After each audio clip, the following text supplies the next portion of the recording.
Here's how lucky I am and how fortunate we all are in Kansas City. When the local baseball team is playing as poorly as the Royals, who take a 9-game losing streak in tonight's game against the Twins, there's always a happy baseball-related place to visit. So I did. Earlier this week, I headed out to the Negro League Baseball Museum to chat with its president, Bob Kendrick. A few minutes talking baseball with Bob and your spirits are lifted. You'll hear our entire discussion today on SportsBeat KC, the Kansas City Star's daily sports podcast. It's Friday, July 2nd, and I'm Blair Kerkhoff. We talk about the Negro League Baseball 101 initiative, the impact of having Negro League stats count with Major League numbers, and Buck O'Neill's chances to reach the Hall of Fame this time, among other topics. One area that we don't cover because of my forgetfulness is Kendrick's new podcast. It's called Black Diamonds and is available everywhere you get your podcasts. I'll link to episodes in the show notes. After the All-Star break, Bob is headed back to the studio to record more episodes. So let's get started talking baseball and the Negro League Museum, and indulge me by listening to the credits. We have a long list today for a special reason. Negro Leagues 101. Yes. I think that's really cool. How'd the idea originate, and take us through what's going to happen over the next several months? Well, the idea really kind of emanated from the fact that so much of the 100th anniversary celebration that we had planned for last year was lost because of coronavirus.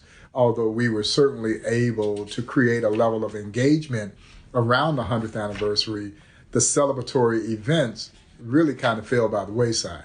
We weren't able to do those things. And so the Negro Leagues 101 is a continuation of the celebration, but it's also the introduction of a national educational initiative that the museum has embarked on that really does truly embody the spirit of a 101 level college course, of course, but this is going to be Negro Leagues history being introduced to all levels of learners, but including the actual creation of a Negro Leagues 101 college course that we're still hopeful may be available this fall, but more likely by the spring semester that we will make offer to colleges and universities as a way to bring this history into the classrooms at that level. And so, but the 101 will also become the umbrella in which all of our educational initiatives will fall under moving forward. And so this celebration has proven to be tremendously meaningful. And of course, having Major League Baseball and the Players Association essentially endorse what we're doing and create a unified front for us to tout this history, with the creation of 101 facts about the Negro Leagues that they're amplifying through their social media channels. And this is the first time this kind of union has really ever happened, where all three of us have sat down at the table and said, okay, we're going to put together a strategy for how we're going to disseminate this information out to the public. So needless to say, we're really, really excited about that partnership with Major League Baseball and the Players Association.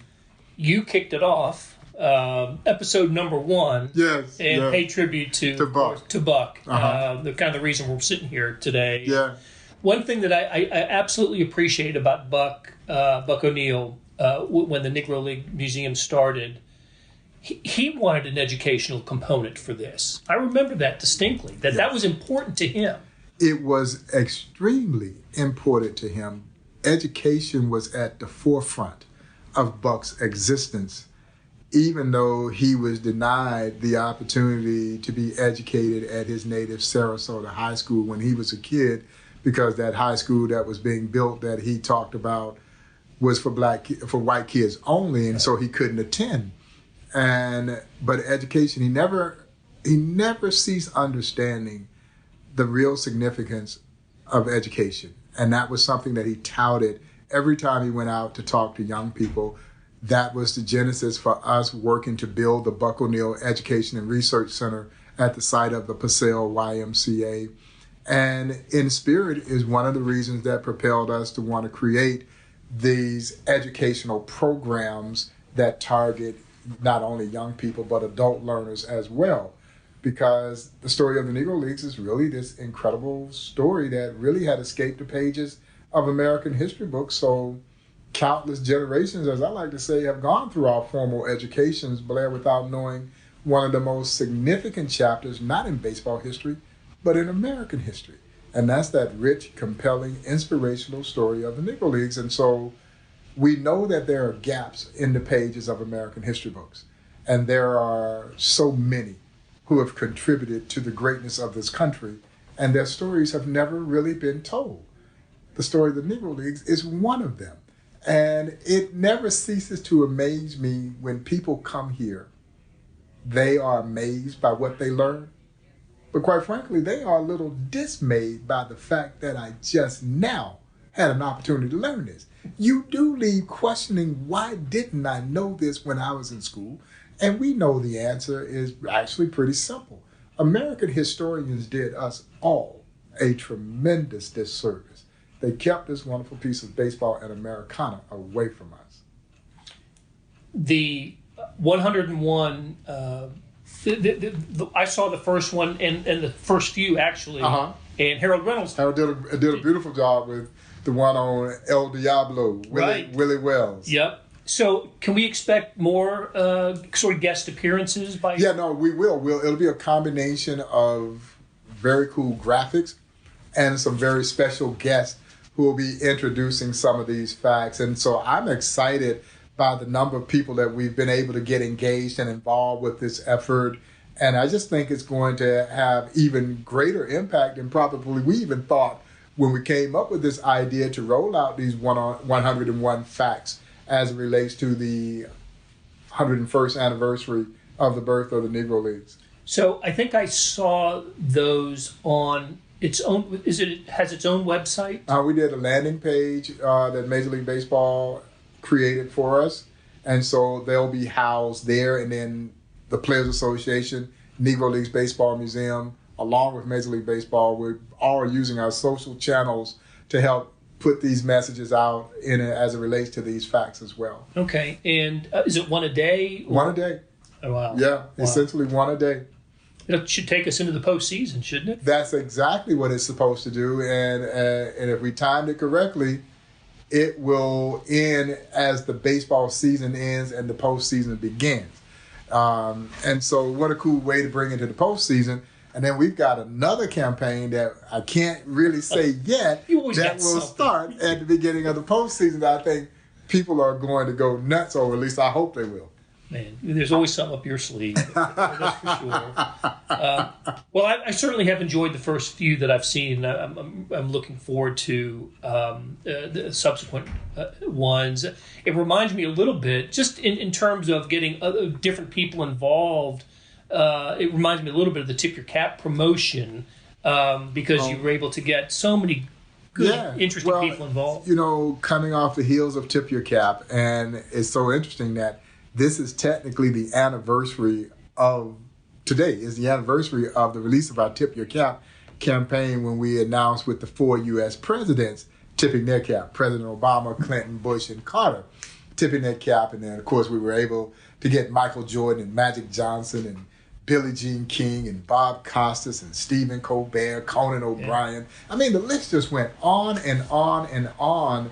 And so that's what I talk about when I talk about the level of engagement around the museum. We couldn't do all the events that we had hoped to do for the 100th anniversary. But honestly, Blair, I think the engagement around the museum and Negro Leagues history is at an all-time high. And then, you know, it was only bolstered by the announcement that Major League Baseball made at the end of last year when it announced that it was recognizing the Negro Leagues for what we already knew it to be, a major league, and that it was going to roll the statistics of the Negro Leagues into the annals of Major League Baseball history, and baseball fans went nuts. You know, they had been clamoring for this. And so, you know, sometimes life gives you lemon, and you have to figure out how you make lemonade.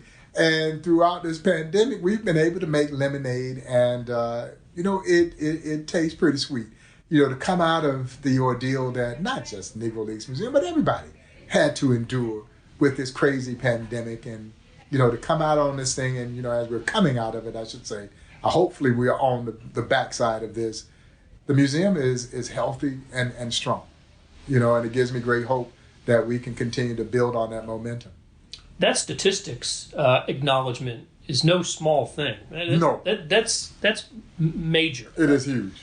And of course, I see it now on baseballreference.com, which is where everybody goes now for their baseball stats. How long was that in the works? It was a significant undertaking, and I don't know exactly when baseball approached these historians about the idea of doing this, but I know that it took yeoman's duty to get this done, and that's why I tell people all the time, I tip my cap to all those historians and researchers who work together to collaborate to do all of the unearthing that was necessary to get quantifiable data that led us to this day that was announced in December. Because again, I'm not going to say it was like finding a needle in a haystack, but it damn near was. And these people were so diligent and so passionate about that. But I also think, Blair, the work that we've done for now 3 decades also helped get us to this point, that they would be tasked with trying to pull the statistical data to look at this opportunity to recognize the Negro Leagues, again, for exactly what they were, a major league. And so it was tremendously historical, is tremendously significant along all fronts. And it has absolutely bolstered the interest in Negro Leagues history, and again, in this museum as the primary caretaker of this history. Well, I think the museum helped keep alive, Negro League stars who had passed away, whose statistics now stand right next to the greatest baseball players in the major leagues. What I loved about it was you could go to baseballreference.com and type in Satchel Paige's name, and you'll get his major league stats, because he had a major league career. And some of the great Negro Leaguers, started to play in the major leagues in the 50s, but you didn't get nowhere near the full story of a Satchel Paige and others. And now you do. And now you get all of his Monarchs and other teams. Yeah, you get a much clearer picture of just how great those players who did get that opportunity to transition. Those are the players who I think will be greatly impacted by this decision. The players like Monty Irvin, Larry Doby, Satchel Paige, they all had substantial time in the Negro Leagues, but then went on to have pretty significant careers in the major leagues. And so their numbers will change drastically. Monty Irvin now becomes a lifetime 300 hitter, where, during the time that he was playing in the major leagues, I think he had like 297, 298. Which is nothing to sneeze at for a guy who was 30 years old by the time he gets to the major leagues. He was a shell of himself, but even that shell of himself was still star quality, because that's how good Monty was. Well, his numbers will change dramatically because they were so strong during his time in the Negro Leagues. And as I tell people all the time, I wish Major League Baseball could have gotten Monty Irvin when he was 19, 20 years old. Yeah, and so... Be like getting Willie Mays at the beginning of his career. Exactly. And so my only disappointment is that they had to cut it off at 1948, because you still had a number of great stars who are still there in the Negro Leagues, whose numbers would have been likely impacted had they maybe had the scope moved to 1955. Because for me, it was after the 1955 that the Negro Leagues really became minor league at best. But you still had some significant talent in the Negro Leagues after 1948. And so it would have been interesting to see, but that's just nitpicking. They did a tremendous job. We're so proud of the work that they've done. I think all of us who are part of the Negro Leagues family were ecstatic by the decision. And that's with the understanding that, again, these players were never seeking validation from anyone. They knew how good they were. They knew how good their league was. And quite frankly, the major leaguers knew how good they were. So this wasn't about validation in their eyes. But it is significant that years later, Major League Baseball does acknowledge and recognize the contributions that were made to our game, both on and off the field, by these heroes of the Negro Leagues. And for me, there is a level of atonement that is associated with this, because we know, for those of us who knew about this commission, and most of us didn't even know about this commission that was put together in the late 1960s, who failed to recognize the Negro Leagues as a major league, well, blatantly dismissed it is what essentially happened, which we know was racially motivated. And so, yes, they have righted a wrong. And that's why I have to acknowledge what Commissioner Manfred and all of those who were involved in making this decision did, because they essentially did what others could have done and didn't do. So irregardless of the timing and what others may say, the motivation for doing it, it really doesn't matter. They did it. And they did what others could have done, and they didn't do it. Hey, it's Blair. We have a special subscription offer for SportsBeat KC listeners, unlimited digital access to the Kansas City Star's award-winning sports coverage.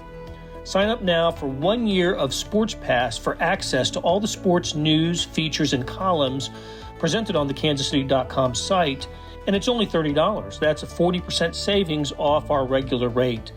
Your subscription will automatically renew after the initial term at $50 unless you tell us to cancel.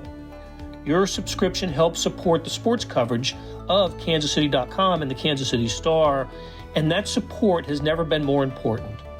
Please visit kansascity.com/SportsBeatKC offer to get this special offer. And as always, thanks for listening.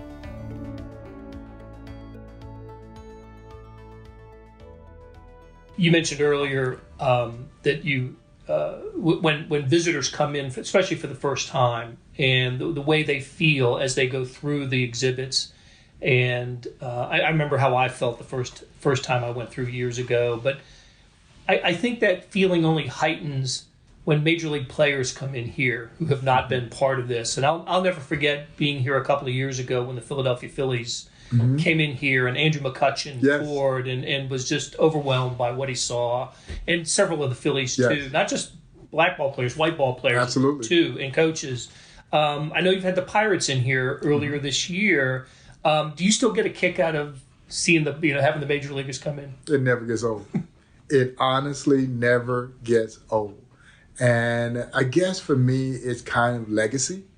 I watched Buck O'Neil take so many young ball players through this museum, and the joy that he had relating these stories back to them, and the joy that they had receiving these stories and their reaction to it.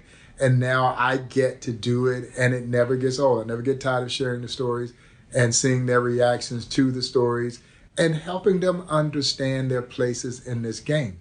And it doesn't matter what color you are, because what you share, and this is the message that I share with them every time I get to take one of the young major league athletes in particular through the museum, the bond, the common denominator that you share with the players of the Negro Leagues, just love of the game. Play this game because you love it.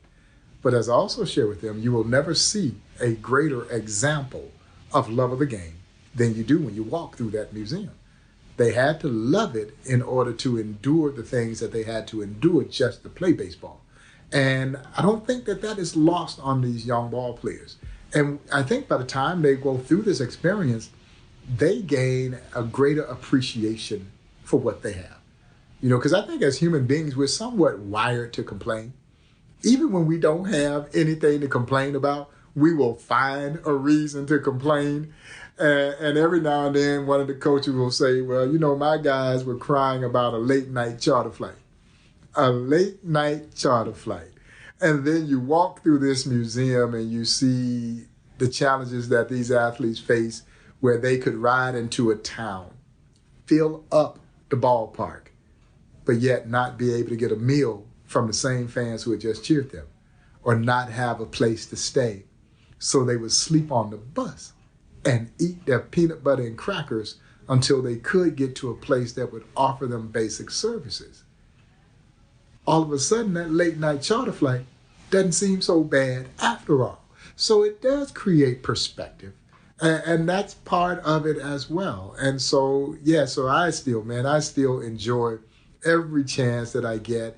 Derek Shelton over at the Pirates called me personally so that we could arrange for them to make their second visit. They were the only team that visited last year during the pandemic because of the tight quarantining that Major League Baseball was enforcing. And they actually petitioned because he wanted his players, particularly being from Pittsburgh, and the great connectivity that they have with two of the greatest Negro League franchise, two of the greatest baseball franchises of all time, with the Homestead Grays and the Pittsburgh Crawfords. He wanted them to be immersed in this environment and understand why this story is so profound there in the Pittsburgh area as well.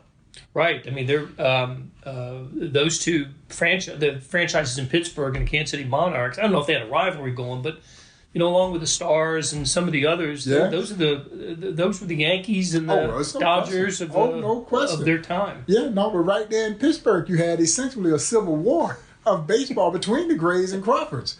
There was no love lost. And great players on both those two. Great players. We're talking about a bevy of future Hall of Famers that stock filled those two franchise rosters.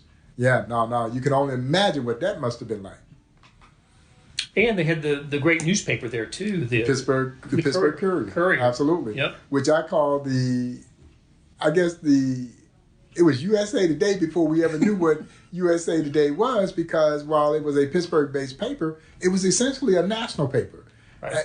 And so that's how black folks got a lot of their news was through the Courier. Of course, we're very fortunate to have the Kansas City Call still publishing right down the street from the Negro Leagues Museum, the Chicago Defender, the Amsterdam News. These were the primary voices that kept the Negro Leagues alive. And had it not been for the black press, we'd have very little to go on as it relates to how substantial the Negro Leagues really were.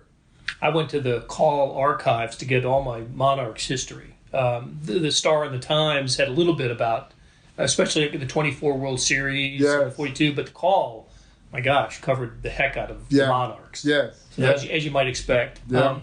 I never want to come here without asking you about Buck O'Neil and the Hall of Fame. Can you give us sort of an update and what's the latest on what's going on there? Well, what we know is that Buck is going to be on what I guess is called the Golden Era Committee ballot. And they are scheduled to meet in December. They were scheduled to meet last year. They postponed it because of the pandemic, didn't want to do it in a virtual environment. So they are scheduled to meet in December from my understanding, which means this is likely going to take place at the baseball winter meetings, where it will ultimately be determined whether that Buck O'Neil gets in this time or not. And for me, I have to prepare myself mentally and emotionally with the understanding that he may not get in. Although my heart of hearts believes that he will get in this time, and I also need to prepare as if he's getting in as well. And so it's this kind of interesting dual kind of juxtaposition, so to speak. I don't want to put the cart in front of the horse, but by the same token, we want to be able to have plans in place for what we hope will be a Buck O'Neil Hall of Fame celebration and an opportunity to really celebrate his museum. And I am hopeful and optimistic that it will happen. We'll learn his fate in December, however. It would be time to right a wrong, is the way I look at it. I think a maybe lot you of can't people, say that, but I think a lot of people share that sentiment, and that's why Joe Posnanski and I talk about this all the time. And we were all devastated when he didn't get in 2006, and it won't feel quite the same because he's not with us. But for his fans, who have been just as vocal about his belonging as they were the day that it didn't happen. And Buck has been gone for now almost 15 years. And they are just as vigilant today as they were 15 years ago about this man belonging in the National Baseball Hall of Fame. And so it would be virtually impossible not to be happy for every one of them, because I think in their minds there would be a level of vindication. I think they would feel like their voices have been heard.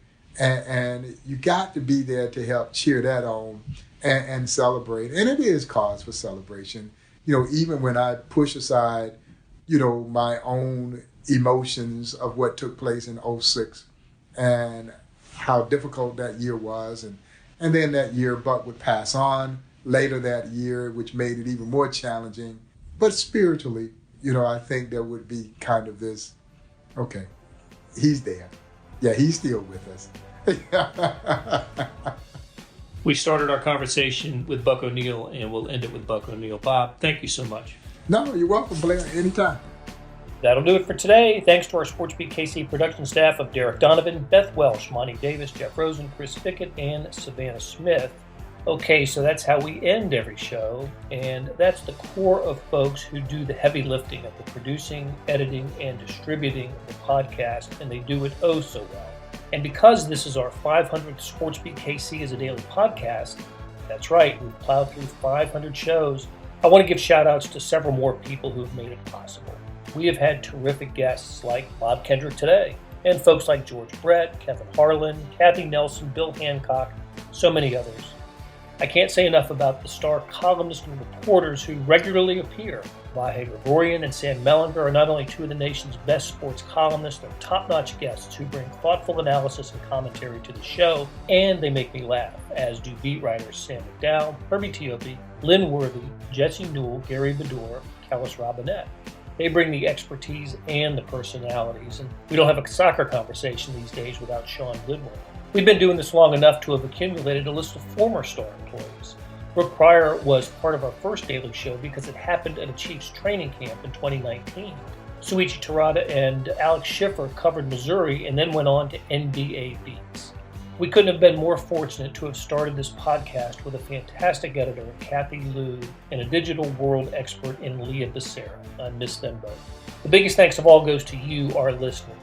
Please let us know what you think and offer suggestions either by review or just contacting me personally as we start on our next 500 episodes. Everybody have a great and safe 4th of July weekend, and we'll catch up again next week.